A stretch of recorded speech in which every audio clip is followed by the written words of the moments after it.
الله وبركاته. الحمد لله رب العالمين، والصلاة والسلام على سيد الأنبياء والمرسلين وعلى آله وأصحابه أجمعين ومن تبعهم بإحسان إلى يوم الدين. أما بعد، قال الله تبارك وتعالى في القرآن المجيد والفرقان الحميد: أعوذ بالله من الشيطان الرجيم، بسم الله الرحمن الرحيم. قاتلوا الذين لا يؤمنون بالله ولا باليوم الآخر، صدق الله العظيم. قال الله تبارك وتعالى في شأن حبيبه صلى الله عليه وسلم: إن الله وملائكته يصلون على النبي يا أيها الذين آمنوا صلوا عليه وسلموا تسليما. اللهم صل وسلم وزد وبارك على حبيبك سيدنا ونبينا ومولانا محمد وعلى آلہ واصحابہ اجمعین. عزیزان محترم،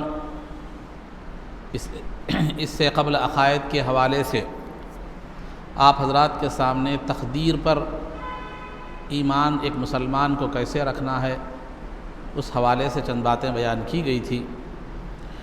اسی طرح اسلام کے بنیادی اصول میں سے جس پر ایمان کا دار و مدار ہے وہ ہے آخرت پر ایمان رکھنا. جو آدمی آخرت کا انکار کر دے، آخرت پر ایمان نہ رکھے، وہ دائرہ اسلام سے خارج ہے، وہ مسلمان نہیں ہے. اب آخرت کہتے کس کو ہیں؟ یعنی ایک دنیا کی بہت سی قومیں اس دنیا کی زندگی کو ہی سب کچھ سمجھ بیٹھتے ہیں، مرنے کے بعد معاملہ ختم، یہ سمجھ بیٹھتے ہیں. لیکن اسلام کے پاس دو زندگیوں کا تصور ہے، ایک دنیا کی زندگی اور دوسری آخرت کی زندگی. تو لہذا ایک مسلمان کو دنیا کی زندگی کے بعد ایک زندگی گزارنا ہے اور ایک عالم اسے بسانا ہے. اس بات پر ایمان رکھنا ضروری ہے، جس کو ہم آخرت کہتے ہیں. چنانچہ جتنی بھی آسمانی کتابیں نازل ہوئیں، جتنے بھی انبیاء علیہم الصلاۃ والتسلیم تشریف لائے، انہوں نے اپنی امتوں کو آخرت پر ایمان لانے کا حکم بھی دیا اور ان پر بھی آخرت پر ایمان لانا ضروری تھا. تو لہذا ایک مسلمان کو یہ ایمان رکھنا ہے کہ اس دنیا کی زندگی کے بعد اور ایک زندگی ہے، ہمیں مرنے کے بعد دوبارہ اٹھایا جائے گا، پھر وہاں ہم اپنے اعمال کا حساب و کتاب دیں گے. پھر اللہ رب العزت نیک عمل کرنے والوں کو جنت بطور بدلہ عطا فرمائے گا اور برا عمل کرنے والوں کو دوزخ بطور بدلہ عطا فرمائے گا. تو آخرت کی زندگی کا تصور اور اس کے حق ہونے پر، اس کے صحیح ہونے پر ایمان رکھنا یہ ہمارے لیے ضروری ہے. بعض لوگوں نے آخرت کا انکار کر دیا اور کہا کہ آخرت کا تصور یہ عقل کے خلاف ہے. مرنے کے بعد اٹھایا جانا، جب ہم مر کر مٹی بن جائیں گے، ہمارا وجود ختم ہو جائے گا اور جب ہم مٹی بن جائیں گے تو پھر دوبارہ کیسے زندہ ہوں گے؟ قرآن کریم میں 20 آیتیں اس مفہوم کے بتا. اَإِذَا كُنَّا تُرَابًا وَعِظَامًا أَإِنَّا لَمَبْعُوثُونَ، کیا ہم جب مٹی بن جائیں گے، ہڈی بن جائیں گے، ہڈیاں گل جائیں گی، سب کچھ وجود ختم ہو جائے گا تو پھر ہمیں دوبارہ کیسے اٹھایا جائے گا؟ تو یہ مرنے کے بعد دوبارہ اٹھایا جانا، پھر حساب کتاب دینا، جنت و دوزخ، یہ کیا ہے معلوم ہے؟ یہ تمام چیزیں عقل کے خلاف ہے، بعض لوگوں نے کہا ہے. تو عقل کے خلاف ہے تو لہذا یہ قابل تسلیم نہیں ہے. تو حضرت مجدد الف ثانی رحمۃ اللہ تعالی علیہ فرماتے ہیں کہ شریعت اسلام کی کوئی چیز عقل کے خلاف نہیں ہے. ہاں یہ ہو سکتا ہے کہ عقل سے بلند و بالا ہے جہاں تک عقل کی رسائی نہیں ہو سکتی. بعض چیزیں ایسی ہوتی ہیں جس تک عقل کی رسائی نہیں ہوتی، عقل کی پہنچ وہاں تک نہیں ہوتی اور انسان کی عقل وہاں تک اس کو سمجھنے سے قاصر ہو سکتی ہے، یہ ممکن ہے. لیکن عقل کے خلاف کوئی چیز اسلام میں نہیں ہے. اسلام کی ہر چیز عین عقل کے مطابق ہے.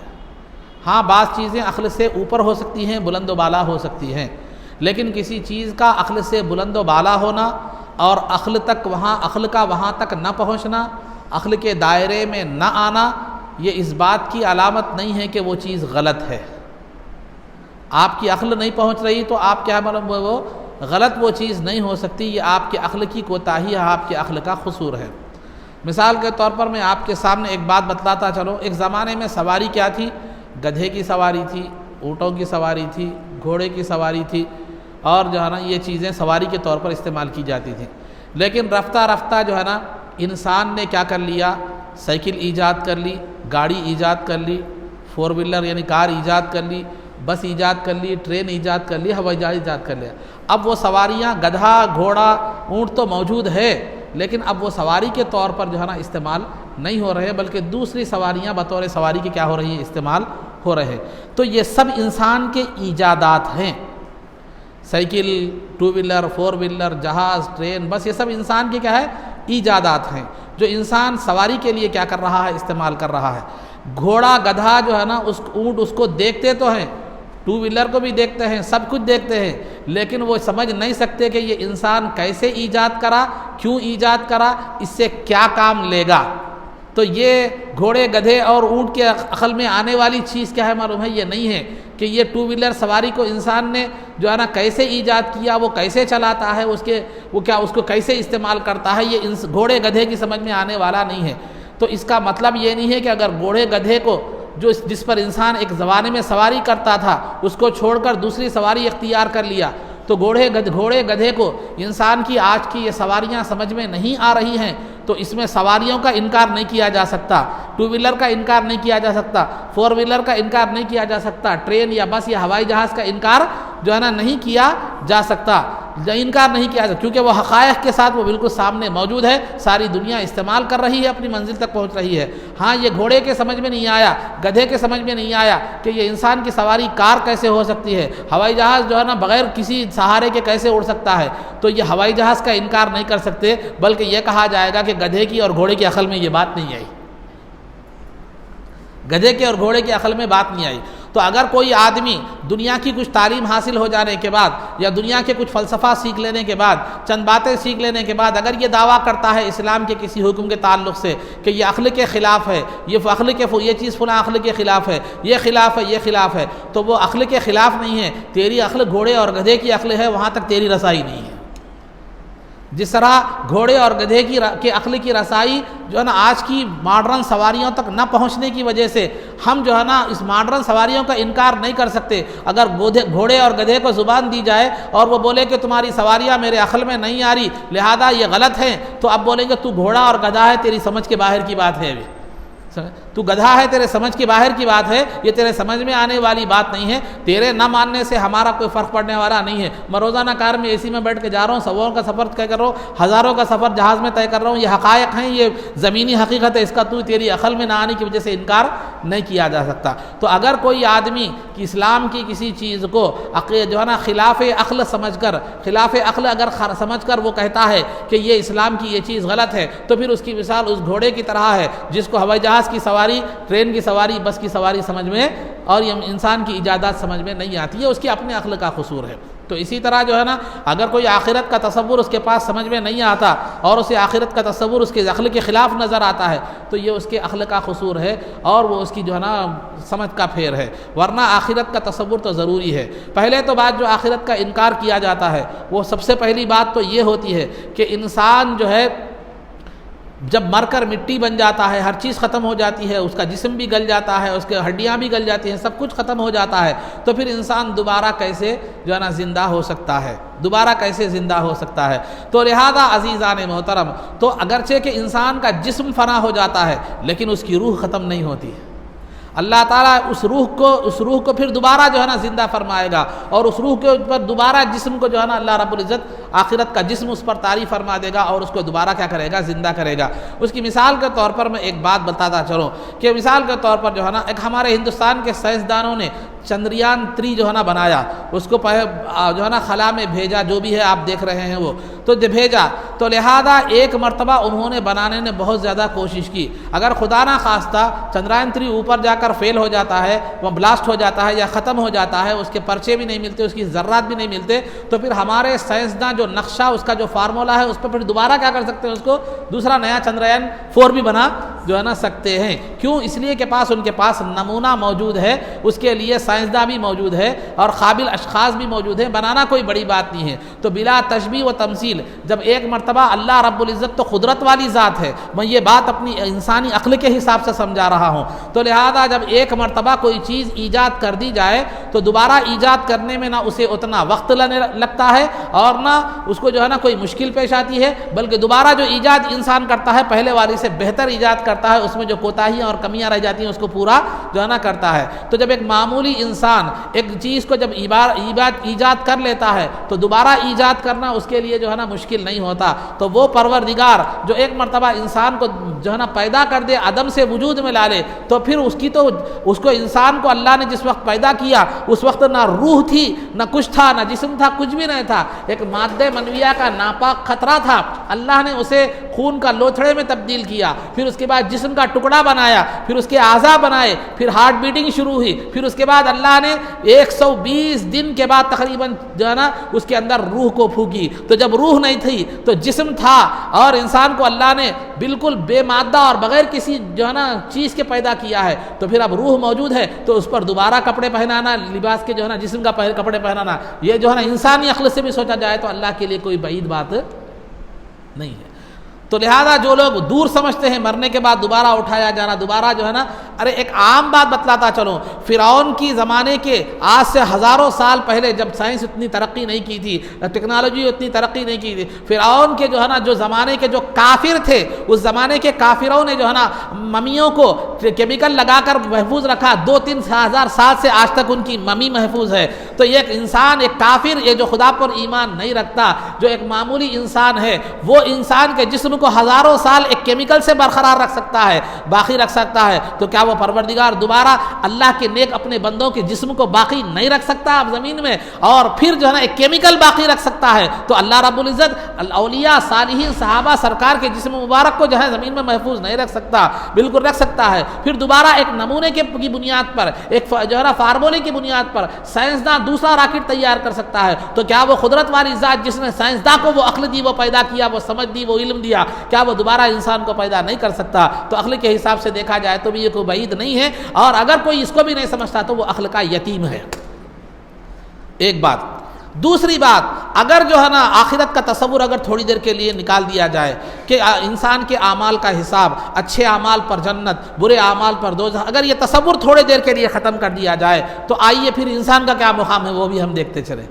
دنیا میں جو ہے نا کوئی بھی چیز بے مقصد نہیں ہوتی، مکھی ہے، مچھر ہے، انسان کا کوئی کام ہو، کوئی بھی جاندار ہو، کوئی بھی چیز ہو، ہر ایک کا اپنا جو ہے نا پیدائش کا ایک مقصد ہے، ہر ایک کا پیدائش کا، کوئی بھی چیز بے مقصد نہیں ہوتی، کوئی چیز بے مقصد جو ہے نا نہیں ہوتی۔ تو لہذا میں آپ کو جو ہے نا ایک واقعہ بیان کرتا ہوں، اس کی حقانیت پر مت جائیے، بطور مثال کے اس واقعے کو سمجھیے، بطور مثال کے کیا ہے معلوم، اس واقعے کو جو ہے نا سمجھیے، سمجھانے کے لیے میں مثال دے رہا ہوں، سمجھیے۔ خیر اب آپ بولیں گے بخاری میں ہے کیا، مسلم میں ہے کیا، بولے تو یہ واقعات بزرگوں کے بخاری اور مسلم میں کہاں ملیں گے آپ کو؟ تو میں سمجھانے کے جو واقعہ سمجھ کی حیثیت سے مانتے ہیں مان لیجیے، جو نہیں مان سکتے تو مثال کے طور پر تو اس کو ایک لیجیے۔ تو ایک بزرگ کا واقعہ میں سنایا بھی ہوں غالباً اس سے پہلے، کہ ایک بزرگ جو ہے نا ایک بڑے بڑے حکیم صاحب تھے، بڑے مشہور تھے وہ حکیم صاحب، کہ وہ جو ہے نا نابینا لوگوں کو ایک دوا آنکھوں میں لگاتے ہیں، وہ آنکھوں میں دوا لگانے سے کیا ہوتی ہے، وہ چیز کیا ہو جاتی ہے، وہ جو ہے نا اس کی آنکھیں بینائی کیا ہو جاتی ہے، روشنی لوٹ کر آ جاتی ہے۔ تو ایک مرتبہ کیا ہوا، یہ بات مشہور تھی، یہ حکیم صاحب مشہور تھے۔ ایک مرتبہ ایک بزرگ جو ہے نا زورت خانے میں گئے، زورت خانے میں جانے کے بعد وہاں غلاظت کی مکھی جو غلاظت پر بیٹھتی ہے، اس کو جو ہے نا آپ نے جو ہے دیکھا کہ بھن بھناتا ہوا دیکھے، تو سوچا، دل میں خیال آیا کہ یہ گندگی پر بیٹھنے والی مکھی کو اللہ نے کیوں پیدا کیا ہوگا، اس کا کیا فائدہ ہوگا، اس کا جو ہے نا کیا فائدہ ہوگا۔ تو جو ہے نا اس کے بعد وہ بزرگ چند دنوں کے بعد اللہ نے کیا کیا، ان کی آزمائش کے لیے ان کی آنکھوں کی روشنی چلے گئی۔ تو جو وہ حکیم صاحب جو آنکھوں کی بینائی کا علاج کرتے ہیں، ان کے پتہ ملا تو گئے، یہ بھی بزرگ جو ہے نا جانتے تھے، حکمت رکھتے تھے، تو انہوں بھی جانتے تھے، واقفیت تھی۔ تو لہٰذا جب وہ حکیم صاحب کے پاس گئے تو وہ حکیم صاحب کی ایک شرط تھی کہ وہ خود اپنے آنکھوں میں دوا لگاتے تھے۔ تو یہ بزرگ گئے، جانے کے بعد جو ہے نا جو نابینا ہو گئے تھے، حکیم صاحب کے پاس گئے، جانے کے بعد کہا کہ نہیں جو ہے نا میں آپ مت لگائیے، میں دوا اپنے ہاتھ سے میں خود آنکھوں میں لگا لوں گا۔ وہ حکیم صاحب بولے نہیں میرے قانون کے خلاف ہے، اصول کے خلاف. تو بہت اصرار کے بعد کیا کیا، وہ حکیم صاحب نے کیا کر دیا معلوم ہے، وہ دوا آپ کے ہاتھ کو دی لگانے کے لیے. تو یہ بزرگ جو نابینا ہو گئے تھے اس دوا کو لگانے کے بجائے کہ آنکھ میں لگانے کے بعد لے کر چاٹ لیے. تو حکیم صاحب پریشان ہو گئے، آنکھ میں لگانے کے بجائے آپ چاٹے کیوں؟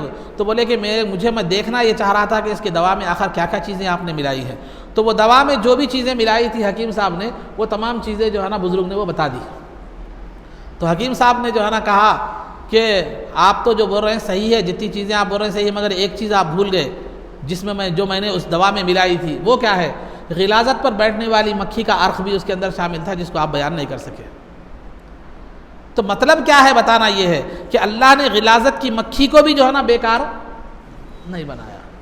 پھر مکھی، عام مکھی کے ایک پر میں شفا رکھی، ایک پر میں بیماری رکھی، اس کو بھی بیکار نہیں بنایا.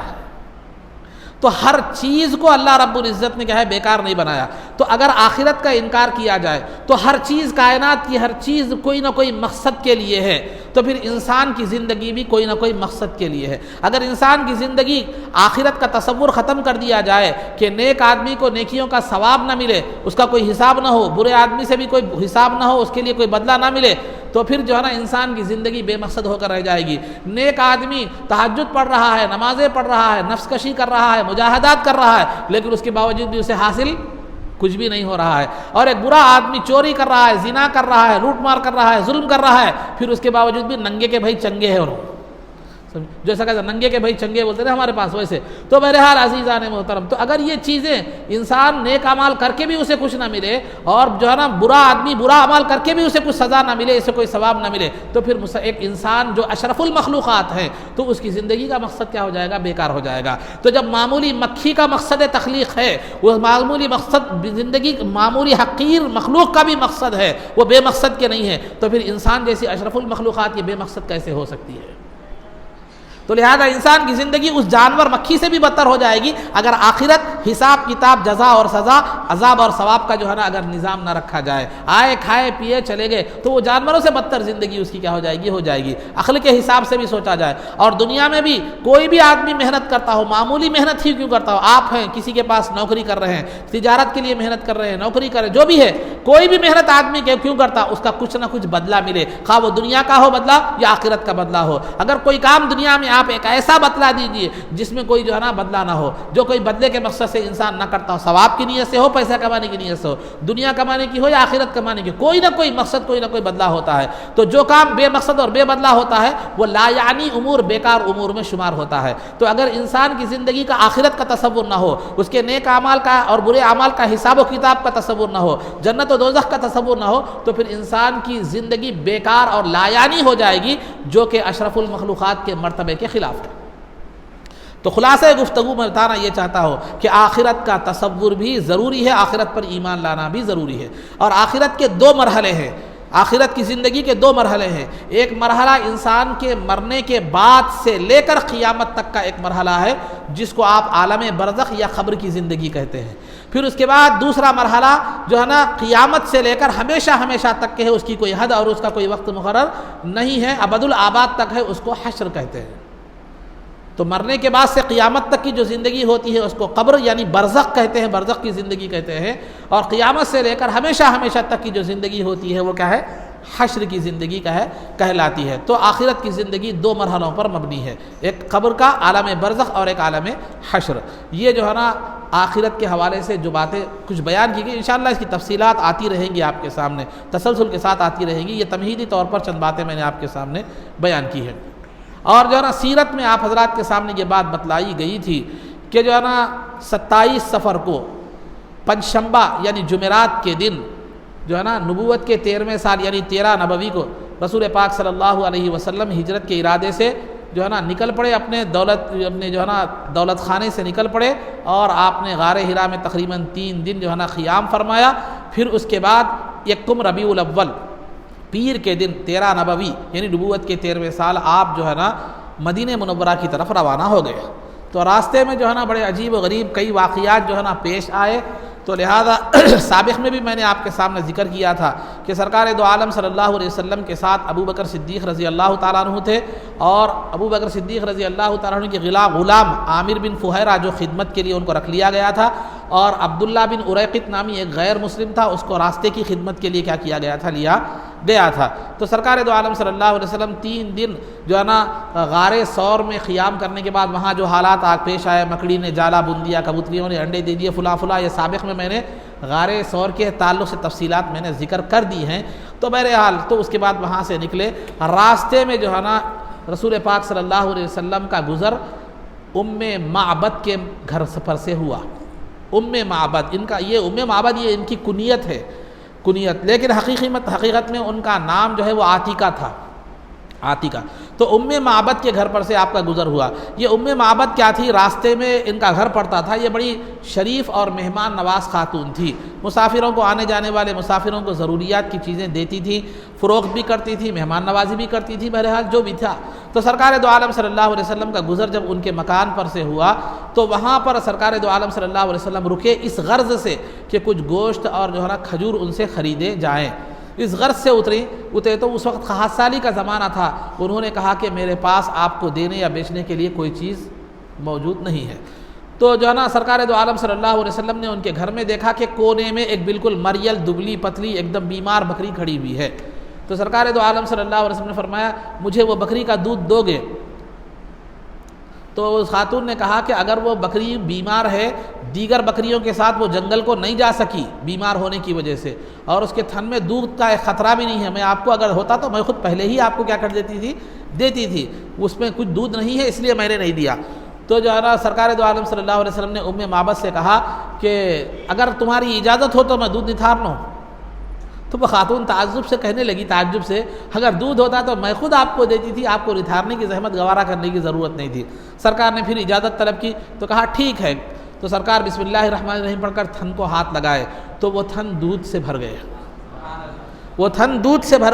اور سرکار نے دودھ نتھارا تو اتنا بڑا برتن جو 8 لوگوں کے لیے کافی ہوتا تھا، اتنا بڑا برتن بھر کر دودھ نکلا۔ سرکار نے پہلے اس خاتون کو دودھ پلایا، پھر اپنے ساتھ جو باقی 3 لوگ تھے ان کو دودھ پلایا، پھر آخر میں سرکار نے وہ دودھ پیا۔ پھر اس کے بعد دوبارہ وہ دودھ نتھارا، پھر برتن 8 لوگوں کا جو برتن ہوتا ہے اس بھر جو ہے نا دودھ کیا ہے نکلا۔ سرکار نے ام معبد کو وہ دودھ دیا، اور سرکار کے چہرے کو دیکھ کر، آپ کی نورانی شخصیت کو دیکھ کر، اور آپ کے اخلاق کو دیکھ کر، اور آپ کی معجزات کو دیکھ کر ام معبد کیا کی؟ ایمان لے آئی اور سرکار کے ہاتھ پر بیعت کی۔ اس کے بعد سرکار وہاں سے تشریف لے گئے۔ اس کے بعد وہ بکری کا معاملہ بھی سن لیجئے۔ وہ بکری کی خیر و برکت کا عالم یہ تھا کہ عمر فاروق رضی اللہ تعالیٰ عنہ کے دور خلافت تک وہ بکری زندہ تھی، تقریباً اس واقعے کے بعد تقریباً 13-14 سال تک۔ اور کبھی اس بکری کے حالات مختلف ہوتے، قحط سالی کے زمانے بھی آ گئے، خشک سالی کے زمانے بھی آ گئے، چارہ اور پانی کے فقدان ختم ہو جانے کے زمانے بھی مختلف حالات آئے، لیکن کسی زمانے میں اس بکری کے دودھ سے تھن سے دودھ خشک نہیں ہوا، ہمیشہ اس کے تھن دودھ سے بھرے ہوئے ہوتے تھے، کیونکہ وہ ظاہری اسباب کا اس سے کوئی اثر نہیں تھا، رسول پاک صلی اللہ علیہ وسلم کے دست مبارک کی برکت تھی۔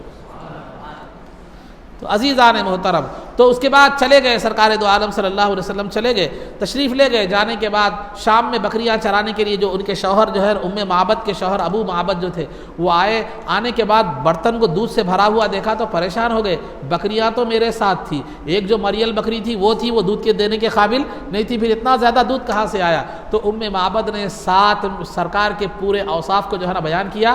عربی کے اشعار میں انہوں نے جو سرکار کے حسن کا، جمال کا، آپ کی بزرگی اور کا جو نقشہ عربی کے اشعار میں انہوں نے جو کھینچا ہے وہ پڑھنے کے اور مطالعے کے قابل ہے، بڑا بہترین انداز میں، لیکن تفصیل بہت زیادہ ہو جائے گی اس لیے میں اس کا ذکر نہیں کر رہا ہوں۔ تو ابو معبد بھی جو ہے نا سرکار کے اس چہرے کے حسن اور آپ کے اخلاق اور آپ کی شخصیت اور آپ کی بزرگی کو سن کر جو ہے نا وہ بھی بعد میں روایتوں میں آتا ہے کہ وہ بھی مسلمان ہو گئے۔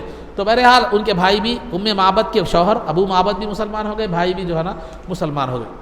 اس کے بعد سرکار نے سفر کو جاری رکھا۔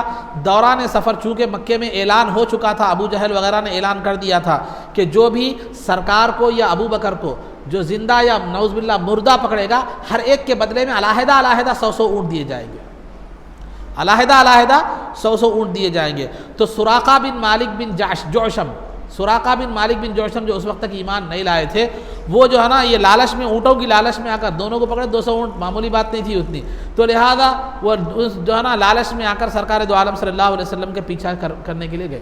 سرکار جس راستے سے گئے تھے اس راستے سے پر وہ چل پڑے، چونکہ انہوں نے سرکار کو جاتے ہوئے دھندلے انداز میں دیکھا تھا، سرکار کو جاتے ہوئے دیکھا تھا، مگر دور سے صحیح طور پر شناخت نہیں ہوتی، معلوم ہوتا ہے کہ دور ایک آدمی جا رہا ہے، چند لوگ جا رہے ہیں، لیکن معلوم نہیں ہوتا کون جا رہے ہیں، معلوم نہیں ہوتا، تو جو ہے نا وہ جب وہ دیکھا ہوا تھا انہوں نے دھندلے انداز میں سرکار کو، لیکن یقین ہی نہیں تھا کہ سرکار ہی ہیں وہ، لیکن جب بعد میں اعلان ہوا، اونٹوں کا اعلان ہوا، یہ پیشکش کی گئی، تو ان کو یقین ہو گیا کہ وہ سرکار ہی ہو گئے، تو لہذا پیچھے پیچھے کیا کرے وہ چلے گئے۔ چلے جانے کے بعد قریب تھا کہ سرکار کے قریب آ جاتے، تو ابو بکر صدیق رضی اللہ تعالیٰ عنہ کو اپنی نہیں بلکہ سرکار کی جان کی فکر ہو رہی تھی، تو لہذا کہنے لگے کہ یا رسول اللہ سراقہ بالکل قریب آ چکا ہے، تو سرکار نے فرمایا لا تحزن ان اللہ معنا، تمہیں غمزدہ ہونے کی ضرورت نہیں ہے، اللہ ہمارے قریب ہے، ہمارے ساتھ ہے، تو لہذا وہ اور قریب آ گئے سراقہ، تو آنے کے بعد سرکار نے زمین کو حکم دیا، دعا کی، تو وہ پتھریلی زمین تھی، سراقہ کے گھوڑے کے پیر گھٹنوں تک جو ہے نا زمین میں دھس گئے، آگے نہ بڑھ سکا گھوڑا، تو سراقہ سمجھ گئے کہ ان لوگوں کی بد دعا ہے، وہ اپنے حساب سے اپنے ذہن سے سمجھے کہ ان لوگوں کی یہ بد دعا ہے، تو لہذا وہ اپنے ارادے سے توبہ کر لیے، پھر سرکار کی بارگاہ میں منت و سماجت کی، تو سرکار نے زمین کو حکم دیا، تو پھر وہ کہا پیر باہر نکل گئے، انہوں نے آ کر کہا کہ میں برے ارادے سے آپ کو ختم کرنے کے ارادے سے آیا تھا، لیکن میں تائب ہوتا ہوں، مجھے جو ہے نا اندازہ ہو رہا ہے کہ ایک دن آپ غالب ہوں گے اور تمام جو ہے نا دنیا پر آپ کیا کریں گے، اللہ آپ کو غلبہ اور نصرت کیا کرے گا، عطا فرمائے گا۔ تو سراقہ نے سرکار کے سامنے اپنا کھانا تھا توشے دان پیش کیا، تو سرکار نے نہیں کھایا، اور جو ہے نا بس کہا کہ تم اتنا یاد رکھو کہ اب کسی کو ہمارے اس بارے میں خبر مت دینا، تو سراقہ نے کہا نہیں بالکل نہیں دوں گا، لیکن انہیں تھا کہ غلبہ ایک دن ان کا ہوگا اور ان کی حکومت ہوگی اور یہ غالب آ جائیں گے، تو سراقہ نے جو ہے نا کہا کہ مجھے ایک جو ہے نا معافی نامہ اور امن نامہ مجھے کیا کر دیجیے، لکھ کر جو ہے نا دیجیے، تاکہ پھر کبھی غلبہ آپ کا ہو جائے اور آپ کو غلبہ ہو جائے تو میں کیا کر سکوں، میری جان اور میں کیا ہے محفوظ رہ سکو۔ تو سرکار نے عامر بن فہیرہ جو ابو بکر کے غلام ساتھ تھے ان سے کہا، تو انہوں نے لکھ کر جو ہے نا دے دیا کہ تمہیں معاف کر دیا جاتا ہے۔ اس کے بعد سراقہ کیا کیے، وہ امن نامہ معافی نامہ لے کر واپس ہو گئے، جو بھی راستے میں آتا ان سے کہتے کہ یہاں کوئی بھی نہیں گئے راستے پہ، واپس بھی جاتے جو ہے نا چلے جاتے۔ تو اس کے بعد سرکار دو عالم صلی اللہ علیہ وسلم نے فتح مکہ کے بعد جنگ حنین ہوئی، جنگ حنین کے بعد جہاں مال غنیمت سرکار نے جعرانہ کے مقام پر مال غنیمت تقسیم فرمایا۔ آج بھی بڑا عمرہ، جو بھی عمرے کو جاتے ہیں آپ کو وہ گائیڈز وغیرہ بتاتے ہیں، بڑا عمرہ جعرانہ کا عمرہ بڑا عمرہ ہے، بڑا عمرہ ہے، سرکار نے وہاں سے عمرہ کیا تھا، وہاں مسجد بھی ایک موجود ہے آج، مسجد جعرانہ مختلف اس کا تلفظ ہے، لیکن صحیح تلفظ جعرانہ ہے، جو ہے نا عین کے زیر کے ساتھ اور را کی تشدید کے ساتھ۔ تو وہ وہاں مال غنیمت سرکار تقسیم فرما رہے تھے، تو جو ہے نا یہ سراقہ بن مالک جو ہے، جو سرکار کا معافی نامہ وغیرہ تھا وہ لے کر سرکار کی بارگاہ میں حاضر ہوئی، تو سرکار نے جو ہے نا ان کو کچھ مال غنیمت بھی دیا اور ان کے ساتھ اچھا سلوک کیا، تو سرکار کے اخلاق کریمانہ کو دیکھ کر وہاں پر وہ مسلمان ہو گئے۔ جب مسلمان ہو کر جانے لگے تو سرکار دو عالم صلی اللہ علیہ وسلم نے فرمایا کہ اے سراقہ، وہ وقت بھی کیا وقت ہوگا جب تم کسریٰ کے کنگن پہنو گے، وہ وقت بھی کیا ہوگا جب جو ہے نا کسریٰ کے کیا کرو گے، کنگن جو ہے نا پہنو گے، تو کسریٰ کے کنگن پہنو گے۔ تو کسریٰ اس زمانے میں روم اور ایران سپر پاور حکومتیں تھیں، سپر پاور حکومتیں جو ہے نا، روم اور ایران جو ہے نا سپر پاور حکومتیں تھیں، تو یہ ایران کا جو بادشاہ تھا اس کو کسریٰ کہتے تھے، ایران کے اس کا نام کچھ بھی ہوگا، اس کا نام الگ ہوتا تھا، لیکن وہ بادشاہ کو ہے کسریٰ کا، جیسے ہمارے پاس ایک عہدہ ہے پرائم منسٹر، چیف منسٹر وغیرہ وغیرہ، تو کسریٰ کا جو بادشاہ تھا، وہ ایران کا جو بادشاہ تھا کسریٰ، اس کا لقب کسریٰ ہوتا تھا۔ تو اس کے بعد سرکار نے یہ خوشخبری دے دی، تو جو ہے نا اس کے بعد سراقہ چلے گئے، عمر فاروق رضی اللہ تعالیٰ عنہ کا دور خلافت آیا، ایران فتح ہوا، تو ایران کا جو مال غنیمت تھا پورا کسریٰ کا وہ جو ہے نا لا کر ڈال دیا گیا، تو عمر فاروق رضی اللہ تعالیٰ عنہ نے جو ہے نا سراقہ بن مالک بن جعشم کو بلا کر کہا کہ سرکار نے تم سے کنگن کا وعدہ کیا تھا، یہ لو تمہارے کنگن لے لو، تمہارے کنگن لے لو۔ پھر انہیں ایک سونے کا تاج جواہرات سے جڑا ہوا بھی پہنا دیا عمر فاروق رضی اللہ تعالیٰ عنہ۔ میرے استاد محترم صدر الشیوخ جو ہے نا علامہ سید شاہ طاہر رضوی رحمۃ اللہ تعالیٰ نے فرماتے تھے کہ جو ہے نا سرکار کے اختیارات کو بتاتے ہوئے قرآن میں اللہ تعالیٰ سرکار کے تعلق سے کہتا ہے یحل لہم الطیبات ویحرم علیہم الخبائث، کہ سرکار دو عالم صلی اللہ علیہ وسلم جو ہے نا لوگوں مومنوں کو پاک چیزیں حلال کرتے ہیں اور خبیث چیزیں بری چیزیں حرام کرتے ہیں، تو سرکار کو بھی حرام اور حلال کا جو ہے نا اختیار تھا۔ مثال کے طور پر میرے استاد محترم فرماتے تھے کہ دیکھو مرد کے لیے سونا پہننا حرام تھا، لیکن سرکار نے سراخا کو کسرا کے سونے کے کنگن پہننے کا اجازت عطا فرمائی تھی، تو یہ فرمایا کرتے تھے۔ تو بہرحال سراخا کا معاملہ ختم ہو گیا، سرکار ہجرت کے لیے اور آگے بڑھنے لگے، تو پھر اور ایک جو ہے نا دشمن بریدہ اسلمی، وہ بھی سن چکے تھے اعلان 100 اونٹوں کا، وہ بھی جو ہے نا اونٹوں کی لالچ میں سرکار کو پکڑنے کے لیے آ گئے۔ قریب ان کے ساتھ 70 آدمی تھے، تو قریب پہنچ گئے تھے، یہاں تک کہ سرکار کو انہوں نے پا بھی لیا، سرکار تک پہنچ بھی گئے۔ تو سرکار دو عالم صلی اللہ علیہ وسلم نے ان سے پوچھا بریدہ اسلمی سے کہ تمہارا نام کیا ہے؟ تو بریدہ، انہوں نے کہا بریدہ۔ بریدہ برد سے ہے، برد کے معنی عربی میں ٹھنڈک کے آتے ہیں، ٹھنڈک کے آتے ہیں۔ تو جب انہوں نے اپنا نام بریدہ کہا تو سرکار نے اس نام سے نیک فال لیتے ہوئے، اچھا مطلب لیتے ہوئے، نیک فالی کہتے ہیں، بد فالی نہیں۔ اسلام میں کسی چیز سے نحوست کا تصور لینے کی اجازت نہیں ہے، کسی چیز سے اچھا تصور کیا کر سکتے ہیں، لے سکتے ہیں، اچھا معنی اچھا مفہوم کیا کر سکتے ہیں، لیتے ہیں۔ تو سرکار ان کے نام سے اچھا مفہوم، اچھا معنی اور نیک فالی لیتے ہوئے ابو بکر صدیق رضی اللہ تعالیٰ عنہ کی طرف متوجہ ہو کر کہا کہ اے ابو بکر برادہ امرنا وصلوحا، ان کا نام بریدہ ہے، بریدہ کے معنی ٹھنڈا ہو جانے کے ہیں، تو لہذا ہمارا جو معاملہ ہے ان کے ساتھ وہ ٹھنڈا ہو گیا اور درست ہو گیا، ان کی عداوت ٹھنڈی ہو گئی، ان کی دل کی عداوت ختم ہو گئی۔ تو ادھر یہ سرکار کا جملہ ارشاد فرمانا تھا، بریدہ اسلمی کے دل میں جو عداوت تھی، آگ تھی دشمنی کی، وہ ختم ہو گئی، ٹھنڈی ہو گئی۔ پھر اس کے بعد سرکار نے ان سے پوچھا تم کس قبیلے سے ہو؟ تو انہوں نے کہا قبیلہ اسلم۔ اسلم کا مطلب عربی میں جو ہے نا محفوظ ہونے کے ہیں، محفوظ ہو جانے کے ہیں۔ تو سرکار نے پھر اس معنی سے اچھا مطلب لیتے ہوئے، نیک فالی لیتے ہوئے ابو بکر صدیق رضی اللہ تعالیٰ عنہ کی طرف متوجہ ہو کر فرمایا اے ابو بکر، جو ہے نا ہم محفوظ ہو گئے بریدہ کے شر سے، بریدہ کی دشمنی سے۔ تو لہذا اس کے بعد پھر پوچھا، ایک قبیلے کی کئی شاخیں ہوتی تھی، تو لہذا پوچھا تم قبیلہ اسلم کی کون سی شاخ سے ہو؟ تو بریدہ اسلمی نے کہا بنی سہم سے ہو۔ سہم کے معنی عربی میں حصے کے آتے ہیں۔ تو جو ہے نا سرکار نے فرمایا کہ اے ابو بکر، بریدہ کا حصہ اسلام میں متعین ہو چکا ہے۔ یہ الفاظ زبان سے نکلنے تھے۔ بریدہ اسلمی جو جان لینے کے لیے آئے تھے، دنیا کی خواہش میں آئے تھے، اونٹوں کی لالچ میں آئے تھے، دل سے کفر بھی دور ہو گیا، شرک بھی دور ہو گیا، لالچ بھی ختم ہو گئی، تو جو ہے نا اس کے بعد اشہد ان لا الہ الا اللہ محمد الرسول اللہ پڑھ کر وہ ایمان لے آئے۔ ان کے ساتھ جو 70 آدمی تھے وہ بھی ایمان لائے۔ تو زبان مصطفیٰ میں وہ تاثیر ہوتی ہے کہ دل کے کیفیات بھی بدل جاتے ہیں، حالات بھی بدل جاتے ہیں۔ جب دعا زبان سے نکلتی ہے تو پھر پتھر سنگلاخ زمین بھی نرم ہو کر گھوڑے کے پیروں کو اپنے اندر پیوست کر لیتی ہے۔ یہ زبان مصطفیٰ کا کمال ہے۔ تو الغرض عزیزان محترم، سرکار جب یہ 70 لوگ جو ساتھ آئے تھے بریدہ اسلمی کے، وہ بھی مسلمان ہو گئے۔ پھر یہ قافلہ جو بریدہ اسلمی ایمان کی لالچ میں آئے تھے، جان لینے کے لیے آئے تھے، جانثاروں میں شامل ہو گئے۔ اب ظاہر سی بات ہے وطن مکہ تھا، وہاں سب چیزیں تھیں، لیکن جب سرکار کے پر کے ہو گئے، غلامی کا پٹا گلے میں ڈال لیا، اب وطن کیا، زمین کیا، سب کیا، سرکار کے ساتھ مدینے کو تشریف لے گئے۔ اور سرکار جب مدینے میں جانے لگے تو انہوں نے سرکار سے گزارش کی کہ یا رسول اللہ، ہمارے ساتھ کوئی جھنڈا ہونا چاہیے، کوئی علم ہونا چاہیے تاکہ ہماری نشانی ہو۔ تو سرکار نے انہیں مدینے میں داخلے کے وقت اپنا امامہ شریف جو ہے نا، امامہ شریف شملہ جس کو ہم کہتے ہیں، وہ اتار کر دیا، جو سفید تھا انہوں نے جو ہے نا نیزے پر لگایا، اور اس شان کے ساتھ سفید جھنڈے کے ساتھ سرکار مدینہ منورہ میں داخل ہوئے۔ ابھی واقعات ختم نہیں ہوئے، پھر عاشقوں کا تذکرہ بھی ہے، انشاءاللہ آگے جو ہے نا بیان کیا جائے گا۔ تو یہ چند باتیں تھیں جو واقعات سرکار کے مکے سے مدینے کے سفر کے دوران پیش آئے، مختصر واقعات آپ کے سامنے بیان کیے گئے، ورنہ واقعات تو بہت ہے۔ تو الغرض عزیزان محترم، یہ سیرت کے حوالے سے چند باتیں آپ حضرات کے سامنے بیان کی گئی۔ اور آداب میں جو ہے، ہم آپ کو لباس کے آداب بیان کیے جا رہے تھے، آداب میں لباس کے جو ہے نا آداب بیان کیے جا رہے تھے، تو وہ تسلسل کے ساتھ بیان کیا تھا۔ آج جو ہم آداب بیان کریں گے لباس کے، ان لباسوں میں سب سے پہلا جو ہے نا لباس ادب یہ ہے کہ عورتوں کے لیے، عورتوں کو چاہیے کہ وہ ہمیشہ گھر میں ہوں، تو گھر میں بھی ہوں تو اپنے اوڑھنی سر پر ڈال لیا کریں۔ اوڑھنی کیسی ہونی چاہیے؟ اوڑھنی پہلی تو گاڑی ہونی چاہیے، گاڑے کپڑے کی ہونی چاہیے، اور وہ سر اور سر کے بالوں کو اور سینے کو ڈھانکنے والی ہونی چاہیے۔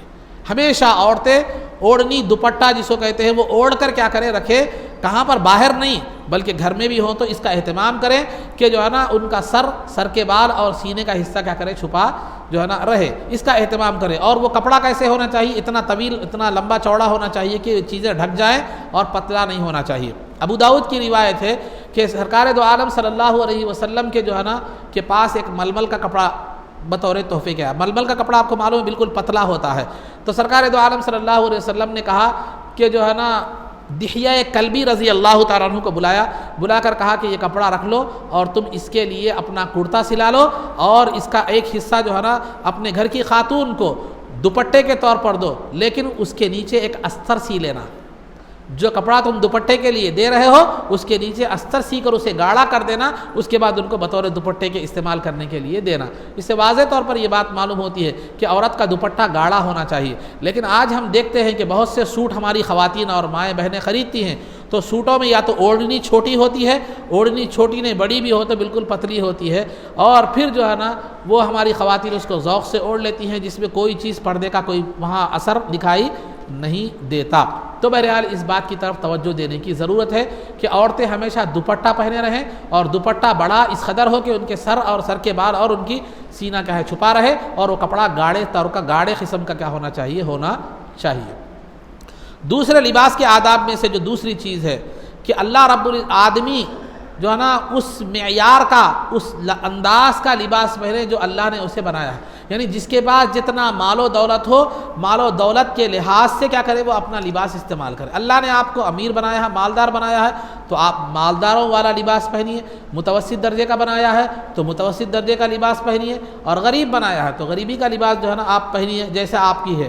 تو آپ کی مالی پوزیشن کے حساب سے کیا کریں، آپ کیا کریں لباس کو کیا کریں پہننا چاہیے، مالی پوزیشن کے حساب سے آپ لباس کو کیا کریں پہنے۔ مگر اگر آپ امیر ہیں، مالدار ہیں، اچھے کپڑے پہنتے ہیں تو اس کا مقصد یہ نہیں ہونا چاہیے کہ تکبر کرنا مقصد نہ ہو، یا فیشن کی پیروی مقصود نہ ہو، یا دوسرے کو حقیر اور کمتر بتانا مقصود نہ ہو، یا جو ہے نا معاشرے اور سماج میں محفل میں اپنی بڑائی اور اپنی جو ہے نا اپنے آپ کو نمایاں کرنے کے لیے ایک پوزیشن بتانے کے لیے نہ ہو، بلکہ تحدیث نعمت کے طور پر ہو۔ تحدیث نعمت اللہ تعالیٰ قرآن میں فرماتا ہے وَأَمَّا بِنِعْمَتِ رَبِّكَ فَحَدِّثْ، اپنے رب کی نعمت کو بیان کرو، اپنی رب کی نعمت کو۔ تو آپ جو بھی لباس پہنتے ہیں، اچھا لباس اچھے اللہ نے آپ کو دیا ہے تو اچھے سے اچھا لباس پہنے، لیکن مقصد کیا ہونا چاہیے، تحدیث نعمت ہونا چاہیے۔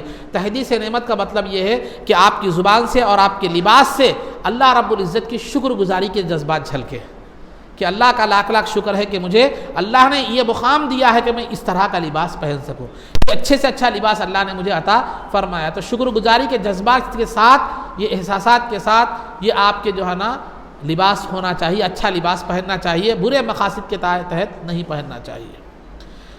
تو یہ ایک مرتبہ ترمذی شریف کی روایت ہے، بعض لوگوں کا کیا ہوتا ہے، یہ ہوتا ہے اللہ مال دیتا ہے، دولت دیتا ہے، سب کچھ دیتا ہے، لیکن حالت ڈال لے کے ایسا رہتے ہیں کہ جیسے جو ہے نا بھکاریوں جیسی حالت ہوتی ہے۔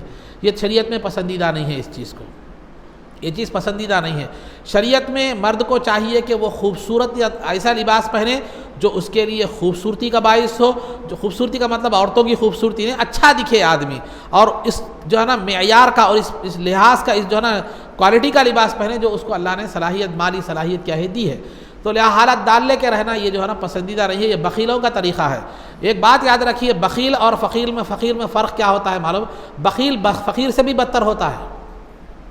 بخیل کنجوس، بخیل مطلب معلوم کنجوس جو بخیل ہوتا ہے وہ فقیر سے بھی بدتر ہوتا ہے۔ اب آپ بولیں گے وہ کیسا مصاب؟ فقیر کے پاس مال نہیں ہے اس لیے کپڑا نہیں پہن رہا ہے، وہ مال آ گئے تو پھر اس کو کیا کر سکتا ہے، اچھا کپڑا پہن سکتا ہے، یہ امکان ہے۔ لیکن بخیل کے پاس کتنا بھی آ جاؤ، فقیر کا فقیر ہی کیا ہوتا ہے، رہتا ہے۔ تو لہذا بخالت پسندیدہ چیز جو ہے نا اسلام میں نہیں ہے۔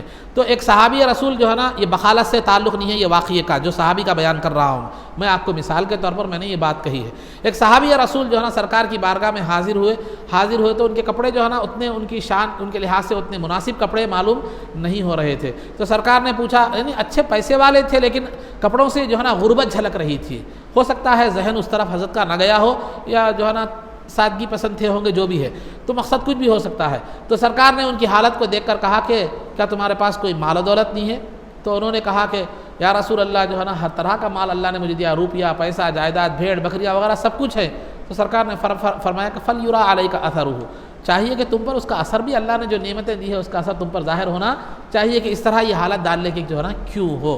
تو اس سے بھی معلوم ہوتا ہے کہ آدمی اللہ نے اگر اسے دیا ہے تو اچھے سے اچھا کپڑا پہنے اور اپنی استطاعت کے لحاظ سے پہنے، ایسا نہیں کہ قرضہ لے کر کیا کر رہے ہیں، پھر جو ہے نا قرضہ لے کر کیا کر رہے ہیں آپ سر۔ ہمارے پاس عام طور پر ہوتا ہے شادیوں بیاہ کے موقع پر کہ ہوم منسٹر جو ہے نا فرمائش کر دیے 50,000 30,000 25,000 کے کپڑوں کی، گھر میں نہیں تھا جا کے قرضہ لا لیے، پھر قرضہ پھٹا بھی نہ تھا، پھر دوسری فرمائش آ گئی۔ ایسا نہیں ہونا۔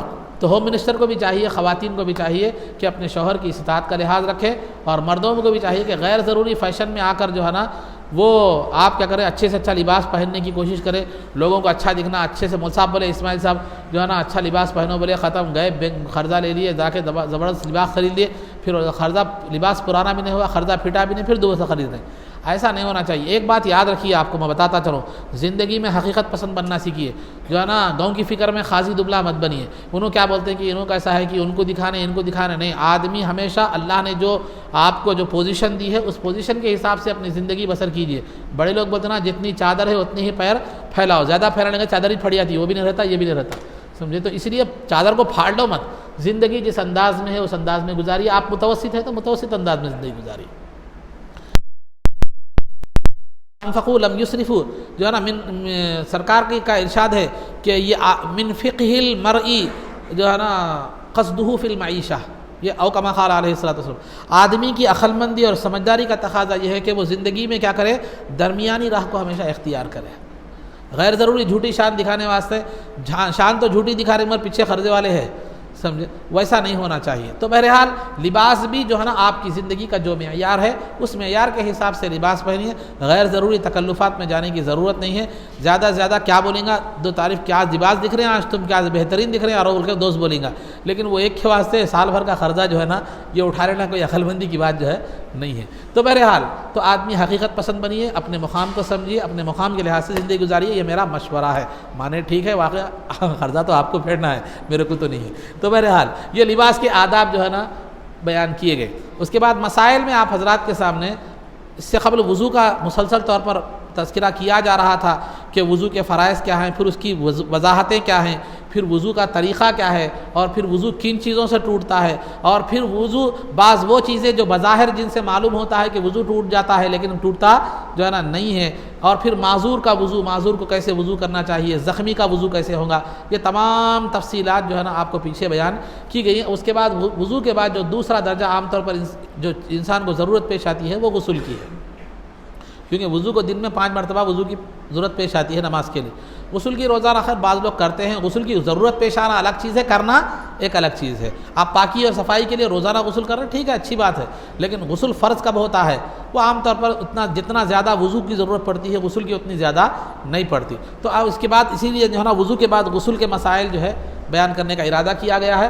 تو پہلے غسل کہتے کس کو ہیں، پھر غسل کے مسائل کیا ہے، پھر کب غسل فرض ہوتا ہے، پھر کچھ اس کے اندر شبہات آتے رہتے ہیں، وہ تمام چیزیں تفصیل سے غسل کے مسائل بیان کیے جائیں گے۔ پہلے بات غسل کہتے کس کو ہیں، تعریف کیا ہے، ڈیفینیشن کیا ہے غسل کی۔ حدث اکبر سے پاک ہونے کا نام غسل ہے۔ حدث اکبر سے پاک ہونے کا نام غسل ہے۔ حدث اکبر کس کو کہتے ہیں؟ بڑی ناپاکی۔ بڑی ناپاکی کس کو کہتے ہیں وہ بھی آئیں گی تفسیر، آپ پریشان ہونے کی ضرورت نہیں۔ بڑی ناپاکی سے پاک ہونے کا نام یہ غسل ہے۔ چھوٹی ناپاکی سے پاک ہونے کا نام کیا ہے؟ یہ وضو ہے۔ چھوٹی ناپاکیاں کیا ہے وہ میں نے آپ کو بتلا دی ہیں۔ وضو کے توڑنے کی ضمن میں نے بتلا دی ہے کہ پیشاب کرنا جو ہے نا بیت الخلاء کے لیے جانا، یا ہوا کا خارج ہونا، یا خون پیپ کا جسم سے نکل کر بہنا، گندگی کا نکل کر بہنا، فلاں جو میں نے بتا دی ہے، یہ چھوٹی چھوٹی ناپاکیاں ہیں جو وضو کو توڑ دیتی ہیں، جن سے وضو کیا ہو جاتا ہے، کرنا ضروری ہو جاتا ہے، نماز کا وقت وغیرہ آ جائے تو۔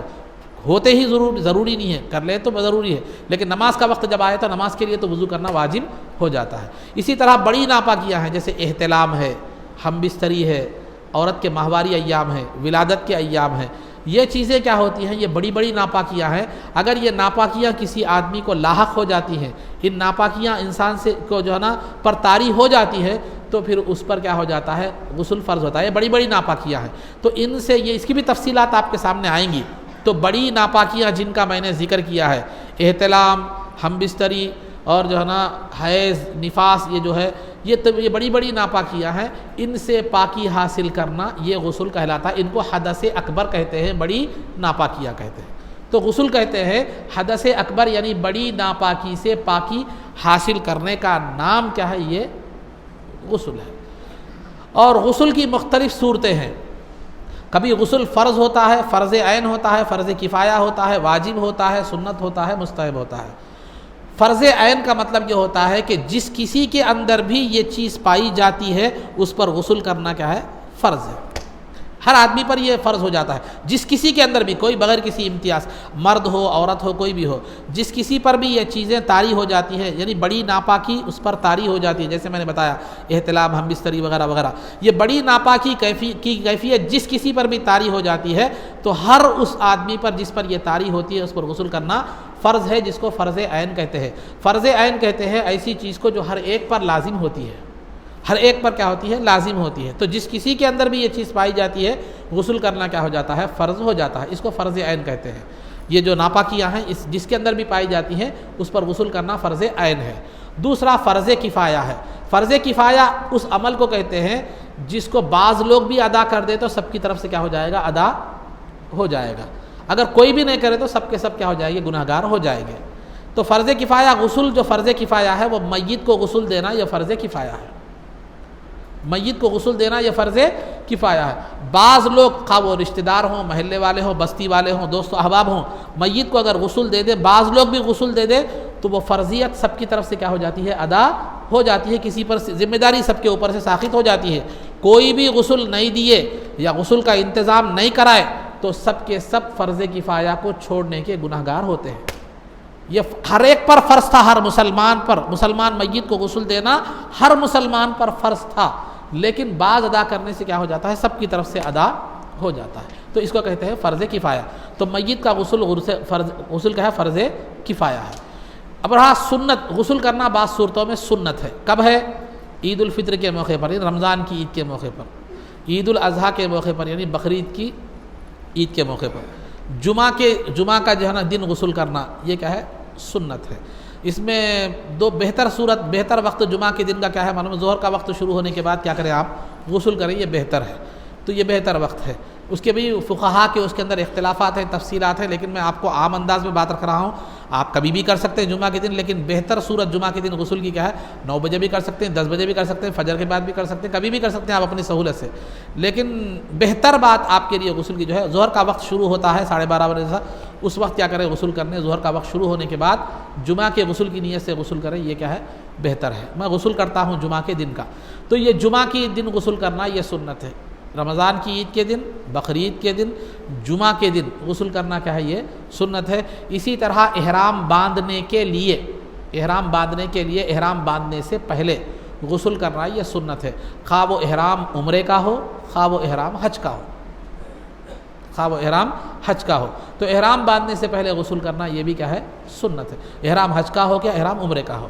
اور عرفہ میں ٹھہرنے کے وقت حاجیوں کے لیے، حجاج اکرام جب حج کے لیے جاتے ہیں تو حج کا اہم رکن جو ہے وہ عرفہ کے میدان میں ظہر کا وقت شروع ہونے کے بعد سے لے کر سورج غروب ہونے تک، یعنی مغرب کا وقت شروع ہونے تک وہاں ٹھہرنا ایک حاجی کے لیے رکن ہے، یہ ضروری ہے، حج کا فرض ہے۔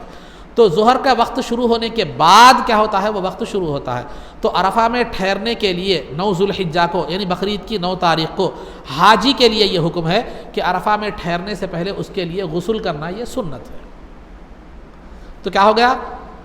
رمضان کی عید کے لیے غسل کرنا، اور بقرعید کی عید کے لیے غسل کرنا، جمعہ کے لیے غسل کرنا، حج یا عمرے کے احرام باندھنے کے لیے غسل کرنا، اور عرفہ میں ٹھہرنے کے لیے کیا کرنا؟ میدان عرفات میں ٹھہرنے کے لیے غسل کرنا، یہ غسل کیا ہے؟ سنت ہے۔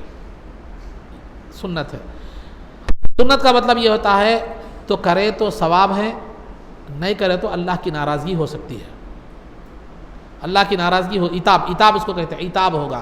عتاب کے مطلب اللہ کی ناراضگی کیا ہے؟ سبب یہ چیزیں کیا ہو سکتی ہیں؟ بن سکتی ہیں ترک سنت۔ اب رہا دوسرا، غسل بسا اوقات مستحب بھی ہے۔ مستحب کا مطلب غسل کا ہے شب برات ہے، شب برات میں غسل کرنا یہ مستحب ہے۔ شب قدر میں غسل کرنا یہ مستحب ہے۔ کب کرنا؟ مغرب کے بعد، دن میں نہیں۔ شب قدر کا شروع کب سے ہوتی؟ مغرب کے بعد شروع ہوتی۔ شب برات بھی مغرب کے بعد شروع ہوتی۔ تو شب برات اور شب قدر میں جو ہے نا مغرب کے بعد غسل کرنا یہ کیا ہے؟ مستحب ہے۔ اور اسی طرح عرفہ کا دن 9 ذوالحجہ جو دوسرا دن رہتا ہے، اس سے پہلے جو رات آتی ہے اس میں بھی غسل کرنا کیا ہے؟ یہ اس دن کے اہتمام میں یہ مستحب ہے۔ اور جو ہے نئے کپڑے جب آپ پہنتے ہیں تو نئے کپڑے پہننے سے پہلے غسل کر کے پہننا یہ مستحب ہے۔ اسی طرح سورج گرہن وغیرہ ہوتا ہے تو اس وقت غسل کرنا یہ مستحب ہے۔ اور سفر کو گئے تھے آپ، آنے کے بعد واپسی میں سفر سے واپس آنے کے بعد غسل کرنا یہ مستحب ہے۔ اسی طرح طواف زیارت جو کہ حج کا رکن ہے، آپ ذوالحجہ کی جو ہے نا 10 تاریخ کو حجاج اکرام کیا کرتے ہیں؟ رمی جمار کرتے ہیں، قربانی ہوتی ہے، حلق ہوتا ہے، سر منڈا کر احرام اتار دیتے ہیں۔